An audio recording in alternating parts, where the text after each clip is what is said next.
tonight, breaking news: a foiled plot to kill President-elect Donald Trump. The DOJ charges 3 people over an alleged Iranian-backed plan.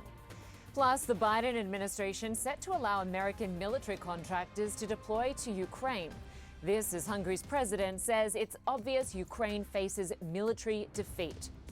Plus, violent clashes in Amsterdam targeting Israeli football fans. Police are investigating the anti-Semitic attacks. Amsterdam's mayor condemning what is a dark day. We begin with breaking news. The U.S. Justice Department is charging 3 people accused of a newly exposed Iranian plot to kill Donald Trump before the presidential election. 2 of the 3 men charged were arrested in New York. They made their first appearance in federal court Thursday. U.S. officials say the 3rd man charged in the case is still at large in Iran. CNN's Zach Cohen is following the story and joins us now. Zach, good to have you with us. So 3 charged, 2 taken into custody, 1 still at large. What are you learning? Yeah, Lynda, all 3 individuals charged by the Justice Department are part of a network, allegedly, that is tasked with carrying out assassination plots on behalf of the Iranian regime. And 2 of those individuals that you mentioned, we do know that they were Americans, and prosecutors say that they were specifically asked to surveil an Iranian dissident living in New York, essentially providing information about her whereabouts with the intention of ultimately helping carry out an assassination plot on U.S. soil. And the 3rd individual, as you mentioned, that was charged is an Afghan national that is currently in Iran, according to prosecutors. And that was the leader of this broader plot to kill Donald Trump, prosecutors say.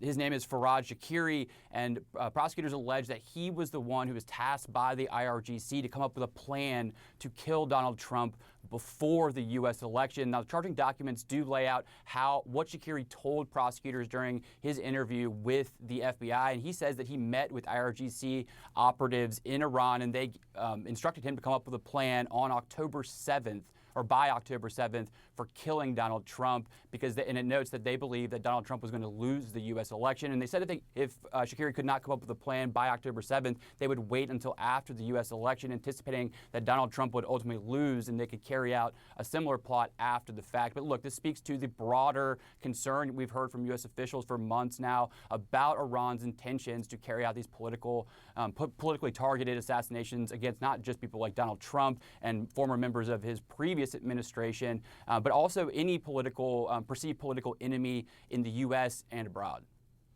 And of course, Zach, this isn't the first charge like this. We know, of course, in September there was a Pakistani national with ties to Iran who was accused of making threats against leaders of both parties. Just what do we know right now about the threat level from Iran?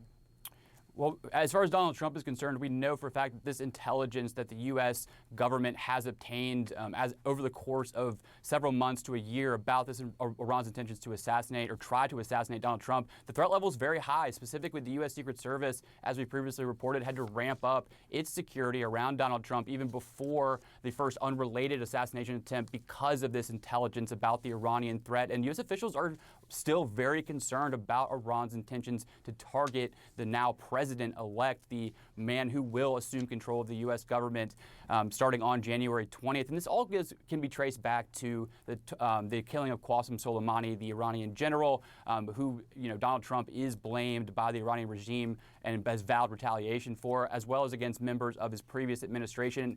We know for a fact that not just Donald Trump, but people like John Bolton, Donald Trump's former national security advisor at the time, his former Secretary of State, Mike Pompeo, they all still have security details because of this Iranian threat, and it's only going to become more concerning and more of a priority for the Secret Service and for the government writ large as Donald Trump takes office. But again, this latest document and this latest charging document does also underscore the threat against any perceived political enemy of Iran in the United States. Prosecutors believe that they are willing and more willing than ever to target anyone who speaks out against the regime. So U.S. officials clearly very concerned.